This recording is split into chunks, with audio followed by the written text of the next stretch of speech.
বন্ধু বন্ধু বন্ধু।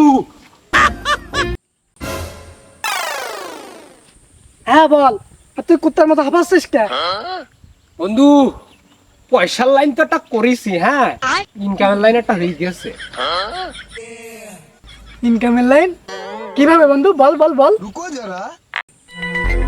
আজকে তো আমরা চুরি করবো না, আজকে তো আমরা ব্যবসা করবো, আজকে আমরা হালালের লাইনে ব্যবসা করবো।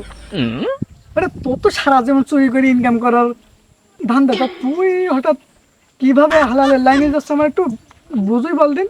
বন্ধু তুই কি এখন জানিস দেশের পরিস্থিতি কি? পদ্মা মেঘনা যমুনা তীরের মানুষদের ঘর বাড়ি সব হারাই গেছে। মানুষ সব ঘর বাড়ি ছাড়া, ওরা না পাইতেছে খাতি, না পাইতেছে সুতি। আমরা ওদের জন্য আমাদের এলাকাতে সব জায়গাতে তিরান তুলবো। আচ্ছা তুই তো সারা জীবন মানুষের বাস দিয়ে গেলে চুরি চাষামি করে বেড়াবে, তো তোর মাথায় এত ভালো বুদ্ধি আসলো কিভাবে?